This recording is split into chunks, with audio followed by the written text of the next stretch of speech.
Hello అండి. ఎలా ఉన్నారండి అందరూ? బాగున్నారా? మీరంతా బాగుండాలని మనస్ఫూర్తిగా దేవుడిని కోరుకుంటున్నాను. నా వీడియోస్ చూస్తూ ఛానల్‌ని సపోర్ట్ చేస్తున్న ప్రతి ఒక్కరికి పేరు పేరున కృతజ్ఞతలైతే చెప్పుకుంటున్నానండి మనస్ఫూర్తిగా. అబ్బా! మళ్ళీ వచ్చిందిరా బాబోయ్! పనులతోటి, వంటలతోటి తెగ విసిగించేస్తుంది అని మీరు అనుకుంటున్నారా? మరి ఏం చేయనండి. నేను చేసుకునే పనులే ఇవి. ఇంటి దగ్గరుండి నా వంట, వార్పు, పనులు, పిల్లల్ని చూసుకోవడం, ఇంకా వగైరా వగైరా. ఇంకా నేను చేసేదంటూ ఏమీ ఉండదండి. ఈ వంటలతోనూ, పనులతోనే నాకు తెల్లారిపోతుంది, పొద్దుగుంకిపోతుంది. మరేం చేద్దాం? వీడియోస్ కనుక మీకు ఇంకేమైనా మార్పులు, చేర్పులు చేయాలని మీకు అనిపిస్తే మీ కామెంట్‌నైతే నాకు తెలియచేయండి. ఇంకా ఏ విధంగా చేయగలనో ఆ విధంగా చేయడానికి నేను ట్రై చేస్తాను తప్పకుండా. కానీ మరి అంతవరకు కూడా నేనైతే డైలీ నా పనులతోనే వీడియోస్ అయితే చేస్తున్నానండి. ఇంతకు మించి బయటికి వెళ్ళి నేనేం పని చేయను. అలాగే ఇక ఇంట్లో ఉండి ఎక్కడ పడ్డారో అక్కడే వెతుక్కోమన్నారు కదండీ పెద్దవాళ్ళు. పెళ్ళితోటే పడ్డాను ఈ పనుల్లోనూ. నేనే కదండీ ప్రతి ఆడవాళ్ళు అంతే. మరి అక్కడే వెతుక్కోమన్నప్పుడు యూట్యూబ్ వాళ్ళు అవకాశం ఇచ్చారు కదండీ. ఏదైనా వీడియో ఏదైనా అంటే ఎలాంటి వీడియోస్ పెట్టాలంటే ఎంత కష్టమవుతుందో అది చేసే వాళ్ళకి తెలుస్తుంది. ఇక పడిన చోటే వెతకమన్నారనేసి నేనేమో ఈ పనులతోటే ఇలా వీడియోస్ అయితే అప్లోడ్ చేస్తూ ఉన్నాను. మీకు తోచిన సపోర్ట్ మీరు ఇస్తూ నన్ను ఇంకా ముందుకైతే నడిపిస్తున్నారు. మీ అందరికీ కూడా థ్యాంక్ యూ అండి. Thank you so much. ఇక వీడియోలోకి వెళ్ళిపోతే చూసారు కదండి, ఇడ్లీ అయితే వేసేసి గ్యాస్ మీద పెట్టేశాను. ఇంకా అవి ఉడుకుతూ ఉన్నాయి. ఇక్కడికి వచ్చి పొయ్యి దగ్గర అయితే పొయ్యి కూడా అంటించుకుని నీళ్ళ కుండా వేసేద్దాము అనేసి పొయ్యి అయితే శుభ్రంగా అక్కడ తుడుచుకున్నాను నీట్గా. కుక్కపిల్లనైతే మా పొట్టిదాన్ని ఇక్కడే కడతామండి నైటు. అక్కడ పొయ్యికి దగ్గరలోనూ శీతాకాలం కదండి ఇప్పటి వరకును. ఇక పొయ్యి దగ్గరే పడుకొని ఉండేది. ఇప్పుడు కూడా కొంచెంగా అలాగ అనిపిస్తుంది కాబట్టి దాన్ని ఎంత గెంటినా సరే ఉదయాన్నే వెళ్ళదండి అసలు. అటు ఇటు కదలకుండా అక్కడే ఉంటుంది. దాన్ని తప్పించుకుని నేనే ఏదో విధంగా తుడుచుకుని పొయ్యి అంటించుకుంటాను. ఉదయాన్నే ఉక్కిరి బిక్కిరి అయిపోతాయండి పనులతోటి. నీళ్ళతో సహా మొత్తం పనులన్నీ వెంటనే ఒకదాని వెనకాల ఒకటి చేసుకోవాల్సిందే. అక్కడ పొయ్యి అంటించాను, ఒక పక్కన ఇడ్లీ వేసాను, వాకిలి తుడిచాను, ఇంకా గుమ్మం మొత్తం తుడిచేసానండి. ఇంకా నీళ్లు పట్టుకోవాలి. నీళ్లు కూడా పట్టేసుకుంటాను. మా అబ్బాయి అయితే నాకు హెల్ప్ చేస్తూ ఉంటాడు ఒక్కొక్కసారి. ఇంకా ఒక బిందె అయితే నేను నీళ్లు పట్టుకుని మిగతా పనులు కూడా చూసుకుంటాను. పొయ్యి అంటించాను కదండీ! ఆ నీళ్లు కాగిపోతే తీసేసి అన్నం కుండ కూడా పెట్టాను, ఎసరు కుండ పెట్టాను. ఇంకా బియ్యం అయితే తీస్తున్నానండి. మేము డైలీ తినే బియ్యం అయితే పెట్టులోనే పోసుకుంటామండి. ఆ బియ్యం అయితే అయిపోయాయి. 2 రోజుల ముందో, ఒక రోజు ముందో చెప్తే తెచ్చేసేవారు. కానీ నేనే నిర్లక్ష్యం చేశాను. చెప్దాంలే అనుకుంటూ మర్చిపోయాను. మరి ఏం చేస్తామండి, అప్పటికప్పుడు ఇంట్లో కోటా బియ్యం ఉంటాయి కదా, రేషన్ బియ్యము.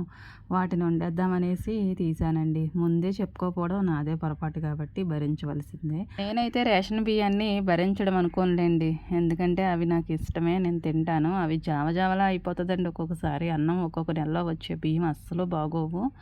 అయినా ఏం చేస్తామండి, ఇచ్చిన తర్వాత తినాలి కదా ఏదో విధంగా. వాటిని మగ్గబెట్టుకుని కొన్ని నెలల తర్వాత అయితే వండుతూ ఉంటాను. ఇలాగే అత్యవసరంగా ఇంట్లో బియ్యం అయిపోయినప్పుడైతే రేషన్ బియ్యము తప్పకుండా వండుతానండి. ఎందుకంటే మంచి బియ్యంతో పాటు పిల్లలకి రేషన్ బియ్యం కూడా అలవాటు చేయాలి కదండి. పరిస్థితి ఎప్పుడూ ఒకే విధంగా ఉండదండి. ఈ రోజు ఎలా ఉంటుంది, రేపొద్దున్న ఇంకోలా ఉంటుంది. పిల్లలకి ప్రతిదీ కూడా అలవాటు చేసుకోవాలి కాబట్టి నేను రేషన్ బియ్యం వాళ్ళొద్దని ఎంత మారం చేసినా ఒక్కొక్కసారి వండేసే పెడతాను. ఇడ్లీ ఉడికిపోయిందండి. చట్నీ కోసం అయితే టమాటాలు వదినాళ్ళ ఇంటి దగ్గర ఇవ్వండి. ఇవి నాటు టమాటాలు మన చేత్తో పండించడం అంటే ఏదో తెలియని ఆనందం అండి. అందుకే మీతో షేర్ చేసుకున్నాను. ఇంకా ఉల్లిపాయల ఆటో వచ్చిందండి. టమాటో ముక్కల కోసి అక్కడ పెట్టాను. ఈ లోపైతే 100 రూపాయలకి 5 కేజీలు, 6 కేజీలు అంటూ వస్తారు కదండి. ఆ వ్యాన్ అయితే వచ్చింది, ఉల్లిపాయల ఆటో. ఇంకా నేను వాళ్ళని ఉండమని అక్కడ స్టవ్ అయితే కాసేపు ఆపేసి వచ్చి ఆ ఉల్లిపాయలు అయితే పొయ్యించుకుంటున్నాను. ఇలా ఉదయాన్నే అమ్మొచ్చే వాళ్ళు చాలామంది ఉంటారండి. ఒక్కొక్కటి మనకు కావాల్సింది తెచ్చుకోవాలి కాబట్టి అక్కడ గ్యాస్ దగ్గర పని, పిల్లల పని అలా ఉంచి వీటిని కోసం అయితే వెళ్ళి తెచ్చుకుంటాను. ఇలాంటప్పుడే అత్తయ్య గారి ఇంటి దగ్గర లేని లోటు అయితే నాకు కనిపిస్తుందండి. ఆవిడ ఉండమైతే ప్రతిదీ కూడా తీసుకొచ్చి అక్కడ పెడతారు. ఇంకా నేనైతే టమాటో ముక్కలు కట్ చేసేసుకున్నాను కదండి ఆల్రెడీ. వాటిని అయితే నూనెలో వేయించుకుంటున్నాను. నేను ఇలా పనులు చేసుకుంటూనే పిల్లలైతే ఒక వైపు నుంచి బ్రష్ చేయడం, బాత్ చేయడం అలాంటివి చేస్తూ ఉంటారు కదండి. వాళ్ళకి ఏవేవో డౌట్స్ వస్తూ ఉంటాయి. అన్నీ క్లారిఫై చేస్తూ ఉండాలి. ఎక్కడ లేని డౌట్లన్నీ పొద్దున్నే నేను అందులో పడుదునా, ఇందులో పడుదునా అంటూ పనులు చేసుకుంటూ ఉంటే వచ్చి నన్ను అడుగుతారండి వాళ్ళు. చెప్పాలి కదండి, మనం ఎంత హడావిడిగా ఉన్నా వాళ్ళ డౌట్లు అయితే తీర్చాలి. గారు ఉంటే పాలకి వెళ్ళేవారు, లేదంటే మా అబ్బాయినైనా పంపించేదాన్నండి. కానీ ఒక్కొక్క రోజు అయితే మా అబ్బాయికి కూడా వెళ్ళడానికి ఇలా అవ్వట్లేదు. ఈ మధ్యన అయితే అసలు పంపించట్లేదు తనను.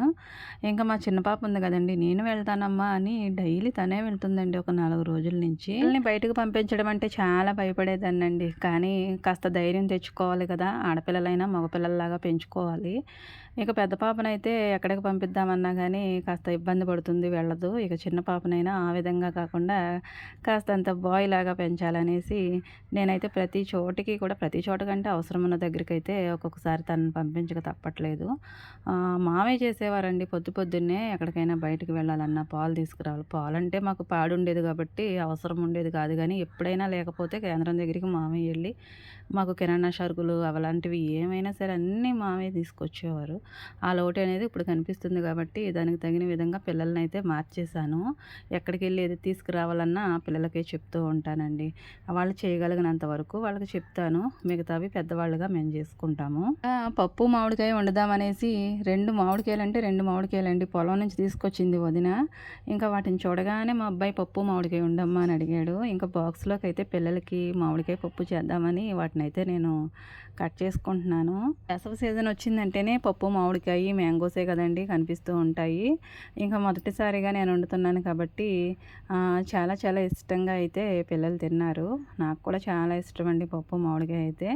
ఈ సమ్మర్ ఎప్పుడొస్తుందా పప్పు మామిడికాయ తిందామని ఎదురు చూసేవాళ్ళు కూడా ఉంటారండి. టమాటో మొక్కలైతే ఒక పక్క నుంచి వేయించుతూ ఉన్నాను కదండీ, అవైతే మగ్గిపోయాయి. వాటినైతే దించేసాను పక్కకి. తర్వాత అయితే పప్పు ఉంది కదండీ కుక్కర్‌లోను, అది పెట్టాను స్టవ్ మీద.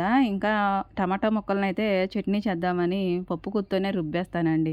మిక్సీలో వేయనవసరం లేదు. ఎందుకంటే గుజ్జుగా దగ్గరకంటే వచ్చేస్తుంది కదండీ నూనెలో మగ్గబెడితే. ఈ టమాటాలని పప్పు గుత్తో దంచితే సరిపోతుంది. 4 వెల్లుల్లి రెబ్బలు ఇంకా ఉప్పు తగినంత వేసుకొని, జీలకర్ర చింతపండు ముందే వేస్తానండి. అది పులుపు కదా అని మానేయను. మా పాప చూసారా టమాటా ముక్కలు మగ్గే లోపల అయితే వచ్చేసింది. స్టార్టింగ్ అయితే వెళ్ళింది, ఎండింగ్ అయ్యేసరికి వచ్చేసింది. కేంద్రం కొంచెం దగ్గరలోనే ఉంటుంది. ఒకసారి క్యూ అయితే చాలా ఉంటుందంటండి. ఒక్కోసారి అయితే ఎవరో ఉండరంట, అప్పుడేమో స్పీడ్‌గా వచ్చేస్తుంది. ఇలా టమాటా పచ్చడి అయితే మిక్సీలో కంటే కూడా ఇలా పప్పు గుత్తోటి రుబ్బుకుంటే టేస్ట్ ఎందుకో తెలియదండి, బాగుంటుంది. నేచురల్‌గా ఉన్నట్టు ఉంటుంది రోటీ పచ్చడిలాగా. అందుకని ఇలానే ఇష్టపడుతున్నారండి మా వాళ్ళకి. ఒక్కసారి అంటే ఒకసారి ఇలా మిక్సీలో వేయకుండా ఇలా చేశాను. ఇక అదే అలవాటైపోయింది. ఇంకా పప్పు కూడా నేను వాటిలో వేయవలసినవన్నీ వేసేసి తాలింపు వేసేసాను. ఇంకా పిల్లలకి బాక్స్ పెడతాం ఒకటి ఉందండి. ఇంకా టమాటా పచ్చడి కూడా పక్కకు తీసేసుకున్నాను. పిల్లలకి టిఫిన్ పెట్టుకోవాలి, బాక్సులు పెట్టుకోవాలి. ఇంకా అన్నం కూడా రేషన్ బియ్యం కాబట్టి వెంటనే వేరే గిన్నెలోకి అయితే తీసేసుకుని పైకి తెచ్చేసుకున్నాను. పిల్లలకి బాక్సులు సర్దేయవచ్చు అనేసి.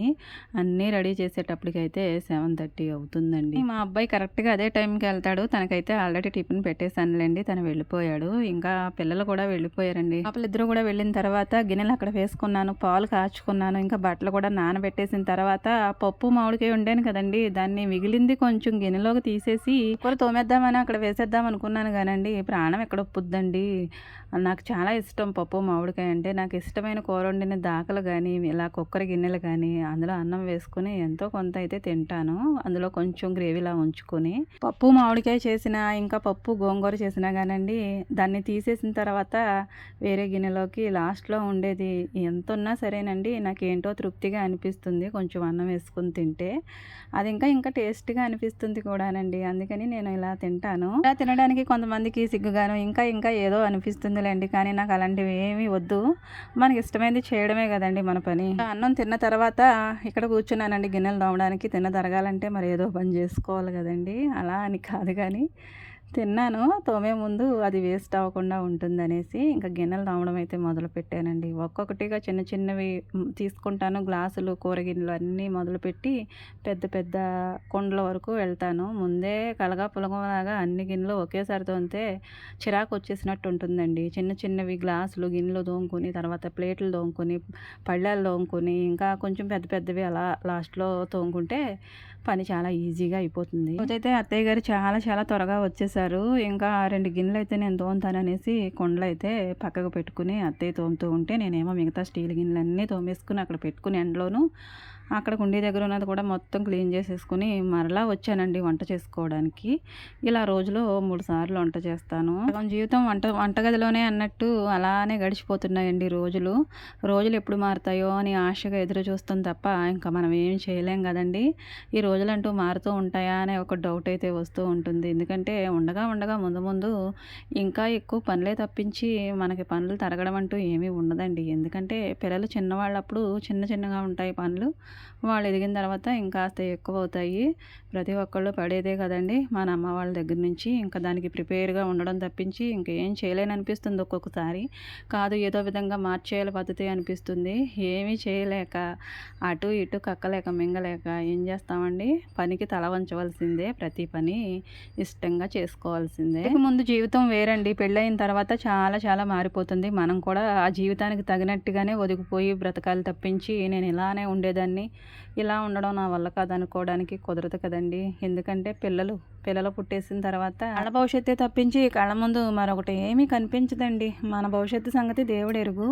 వాళ్ళ గురించి మనం ఎలా చేయాలో, ఎలా కష్టపడాలో, ఎలా వండుకోవాలో, వాళ్ళకి ఏమేమి డ్రెస్సులు వేసుకోవాలో, ఎలా వాళ్ళకి సంపాదించి పెట్టుకోవాలో, ఎలా చదివించుకోవాలో, ఈ ఆలోచనలే తప్పించి మన గురించి మనం ఎప్పుడూ కూడా ఆలోచించుకోము. పెళ్ళి దగ్గర నుంచి ఇక జీవితం మొత్తం ఇలా మారిపోతూ ఉంటుందండి.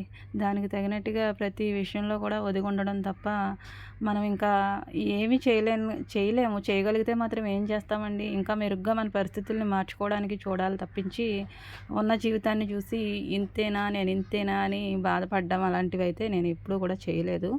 ఎప్పుడూ ఇంతే ఎందుకవుతుందండి. ఇప్పుడు ఇలా ఉన్నామని ఎప్పుడు కూడా ఇలానే ఉండం కదా. పరిస్థితులు ఒక్కొక్కసారి బాగోవు, ఒక్కొక్కసారి బాగుంటాయి.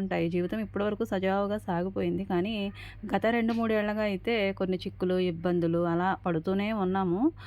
తేలుతామండి. తేలకుండా అంటూ ఉండం కదా. నీటిలో ఏదైనా పడినప్పుడు అది ఎప్పటికోకప్పటికి తేలుతుంది, ఒడ్డుకొస్తూనే ఉంటుంది. ఇక మనమైనా అంతే. పరిస్థితులు తారుమారు అవుతాయి కొన్ని సార్లు. వాటిని జయించి ముందుకు అలా నడుచుకుంటూ వెళ్ళిపోతే మంచి మార్గం అనేది మనకు కనిపిస్తూ ఉంటుంది కదండీ. అలా ఆశ కలిగి సంవత్సరాల తరబడి, నెలల తరబడి ఎదురు చూస్తూ ముందుకొచ్చేసాను ఇంతవరకు. నేనున్న పరిస్థితి ఎలా ఉన్నా సరే నాకు ఇష్టమండి. నేను ఇష్టపడతాను. అది కష్టమైనా, నష్టమైనా మరేదైనా గానీ ఆ పరిస్థితి నాది. నేను అనుభవించాలి తప్పదు. మనం ఎవరి మీద రుద్దగలమండి, ఎవరిని అనగలము, ఎవరిని బాధ్యుల్ని చేయలేం కదా. అది మన పరిస్థితి, మన తలరాత అనుకోవడం. మంచిగా దాని నుంచి మనం ఎలాగా గట్టెక్కాలనేది ఆలోచించుకుని దాంట్లో నుంచి ఏదో విధంగా బయటపడడానికే చూడాలి తప్పించి వాళ్ళ మీద వీళ్ళ మీద నిందలు, వాళ్ళే కారణం వీళ్ళే కారణం ఎందుకండి. ఎవరో కారణం ఎవరో. మన జీవితాలు ఏదైనా అవ్వాలంటే అది మన చేతిలోనే ఉంటుంది. అది మంచి జరగాలన్నా ఇంకా మరి ఏదైనా జరగాలన్నా కూడా ఉన్న పరిస్థితి ఏదైనా సరే దానికి ఖచ్చితంగా తల వంచే తీరుతానండి. ఎందుకంటే మనం ఎలాంటి పరిస్థితినైనా అనుభవించాలి. మన జీవితం కాబట్టి, మన పరిస్థితి కాబట్టి అది పక్క వాళ్ళకి ఏమీ సంబంధం ఉండదండి. దాంట్లో మనమే భరించాలి. ఉన్న పరిస్థితి ఎలాంటిదైనా సరేనండి, దానిలో ఒదుగుపోవడానికే చూస్తాను, సర్దుకుపోవడానికే చూస్తాను. ఇది లేదు, అది లేదు, ఎలా జీవితం ఇంకటితోటి అయిపోయింది, ముగింపు అయిపోయింది అనే బాధ అయితే ఏనాడూ లేదండి. హ్యాపీగా ఉండే జీవితానికి మధ్యలో కొన్ని అవాంతరాలు వచ్చి పడుతూ ఉంటాయి. అంత మాత్రాన అక్కడే ఎండ్ అయిపోయినట్టు కాదండి. ప్రతిదానికి సొల్యూషన్ ఉంటుంది. కాకపోతే కాస్తంత టైం పడుతుంది. ఆ టైం వరకు మనం వేచి ఉంటే మంచిగా మనకి జీవితం కొంత నేర్పుతుందండి. నేర్చుకోవడం కోసమే ఇలాంటివి జరుగుతూ ఉంటాయేమో బహుశా. ఎలాంటివంటే ఇంట్లో పడే ఆడవాళ్ళకి తెలుస్తుంది కదండీ. మనం ఎలాంటి సమస్యలు గుండా వెళ్తున్నామో, ఎలాంటి పరిస్థితులు అనుభవిస్తున్నామో అలాంటివన్నమాట. ఎలాంటి పరిస్థితి అయినా సరే అండి మనం భరించగలము. మనకి సహనం ఎక్కువ కదా. ఇంకా పట్టుదల కూడా ఎక్కువేనండో. ఈ సహనం కలిగి, పట్టుదల కలిగి మనం ముందుకెళ్ళామనుకోండి తిరిగే ఉండదు. మగవాళ్ళకి మనల్ని దేవుడు బహుమతిగా ఇచ్చాడండి. ఎందుకంటే వాళ్ళకి ఓర్పు, సహనం తక్కువ, మనకి ఎక్కువ కాబట్టి అలా సర్దుకుపోయి మంచి ఓర్పుతోటి వాళ్ళకి చేయూతగా ఉంటామని మనల్ని వాళ్ళకి సపోర్ట్‌గా ఇచ్చాడండి దేవుడు. భార్యాభర్త బంధం చాలా గొప్పది. ఇంట్లో పరిస్థితి ఎప్పుడూ ఒకే విధంగా ఉండదండి. అలాంటప్పుడు మనం భుజం తట్టి ధైర్యం చెప్పవలసిన బాధ్యత మగవాళ్ళకి మనదేనండి ఆడవాళ్ళగా. ఎందుకంటే అన్నీ భరించగలిగే శక్తి ఆ దేవుడు మనకే ఇచ్చాడు. అన్నీ తెలిసిన వాళ్ళకి అమావాస్య, ఏమీ తెలియని వాళ్ళకి ఏకాదశి అంటండి. అలా ఉంది నా పరిస్థితి. చూశారు కదా. బీసింగ్ చేత్తో రాసేస్తున్నాను సరికదంటే కాళ్ళకి చెప్పులు కూడా లేవు. ఏదో విధంగా నా పని త్వరగా అయిపోతే చాలనుకుని వెంటనే బీచింగ్ అయితే చింపేసి పొట్లం మొత్తం చేత్తోటి అలా రాసేస్తూ ఉన్నాను. చెప్పులు లేవన్న సంగతి కూడా నాకు గుర్తులేదు. ఇక తర్వాత వేసుకున్నాలండి చెప్పులు. ఇక్కడ బీచింగ్ ఎంత వేసినా కానండి నాచు నల్లగా కనిపిస్తూనే ఉంది. జారిపోతున్నామండి ఒక్కొక్కసారి. ఇక అందుకని నేను బీచింగ్ అయితే చాలా ఎక్కువ ప్యాకెట్లే తెప్పించి అక్కడ ఫుల్గా రాసేసాను. చేసేసాను. చేత్తో అలా డైరెక్ట్‌గా రాయకూడదు. నాకు కూడా చేతులు ఇబ్బంది అవుతుందండి. కానీ తప్పలేదు. వెంటనే ప్యాకెట్ చింపేసి కవర్ ఏదైనా దొరుకుద్దేమో అని చూశాను గానీ, అందుబాటులో లేదు. ఇక అందుకని చేతులకి పని చెప్పవలసొచ్చింది. అరగంట అయితే చెయ్యి చాలా మంటొచ్చిందండి ఇది రాసిన తర్వాత. తర్వాత నార్మల్ అయిపోయింది కానీ, ఇలా పద్దాక చెయ్యనులెండి ఈసారికి చేసేసాను. చేతితో డైరెక్ట్‌గా ఇలా రాస్తున్నానంటే, ఆ నాచు మీద నా ప్రాణం అంతలా విసిగిపోయిందండి. ఉంటే నేనైనా ఉండాలి, లేదంటే అదైనా ఉండాలని ఒక పట్టుదలొచ్చేసి మొత్తం అంతా కూడా అలా చేసేసాను. చేతులకి, కాళ్ళకి ఎక్కడ పడినా గానీ ఇక పట్టించుకోకుండా మొత్తం అక్కడ రుద్దేశానండి. తర్వాత అది చాలా నీట్‌గా అయిపోయింది. తర్వాత వీడియోస్‌లో కనిపిస్తుందిలెండి. ఇప్పుడు ఎంత నల్లగా ఉందో తర్వాత చాలా తెల్లగా అయిపోయింది. పని చేసినా గానండి అది వెంటనే అయిపోతే చాలనుకుంటాను. అది నాకు హానికరం అవుతుందని తెలిసినా గానీ ఒక్కొక్కసారి మొండిగా అలాగ పనులు చేసేస్తూ ఉంటాను. ఎందుకంటే వేరే దాంతో చేస్తే కాస్త లేట్ అవుతుంది. అదే డైరెక్ట్ చేత్తో చేస్తే త్వరగా అయిపోతుంది కదండీ! అందుకని అలా ఒక్కొక్కసారి ఒక్కొక్క పని అలా మొండి పనులు చేస్తూ ఉంటాను. మీరు మాత్రం ఎప్పుడు అలా చేత్తోటి రుద్దొద్దండి. ఎందుకంటే చేతులు చాలా మంట పడతాయి అలా చేస్తే. ఇంకా చేతుల్లో ఉండే కొన్ని స్మూత్‌గా ఉండే పొరలుంటాయి చూడండి. అవి కూడా దెబ్బతినేస్తాయి. గృహిణి వీడియోస్ అంటే కేవలం పనులే ఉంటాయండి. నేను పొద్దస్తమానం ఏ విధంగా పనులు చేసుకుంటానో వాటితోనే వీడియోస్ చేస్తాను. మీకు బోర్ కొట్టినా మరేదన్నా అనిపించినా నాకు కామెంట్ చేయండి. వీడియోస్ అయితే మార్చడానికి చూస్తాను. ఈ వీడియో అయితే పోయిన శుక్రవారం తీసుకున్నానండి. ఇక అప్పటినుంచి అప్లోడ్ చేయడానికి అవ్వక నేను ఇప్పుడు అప్లోడ్ చేస్తున్నాను. అలా పొద్దున్నుంచి మధ్యాహ్నం 2 అయిపోయిందండి ఆ రోజైతే నాకు. చాలా ఎక్కువ బట్టలు ఉతికాను. ఇంకా ఇక్కడ బీచింగ్ కూడా వేశాను కదండీ!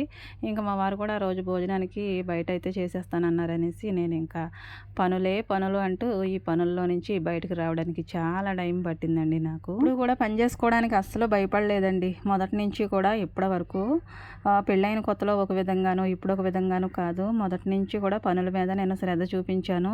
ఏ పని ఎలా చేసుకోవాలో ప్రతీది కూడా క్షుణ్ణంగా నేను పరిశీలించుకుంటూనే పనులు చేసుకుంటూ ఉన్నానండి. కుండలు తోమడానికి, ఇల్లు ఊడవడానికి ఇలాంటి పనులకు కూడా ఆలోచించాలా, చేయాలా అనుకుంటారు. ప్రతి పనికి ఒక పద్ధతి ఉంటుంది కదండీ! సాధ్యమైనంత వరకు నేను ఏ పని చేసినా గానండి దానికి పేరు పెట్టడానికి వేరే వాళ్ళకి అవకాశం ఉండేలా అయితే చేయను. ప్రతీది చాలా పర్ఫెక్ట్‌గా చేసుకోవడానికే చూస్తాను. వీడియో కనుక నచ్చితే ప్లీజ్ అండి లైక్ చేయండి. అలాగే కొత్తవారు ఎవరైనా చూస్తున్నట్లయితే నా ఛానల్‌ని సబ్స్క్రైబ్ చేసుకొని నన్ను సపోర్ట్ చేయండి. మీ అమూల్యమైన కామెంట్ ద్వారా మీ అభిప్రాయాన్ని తెలియచేయండి. Thank you for watching.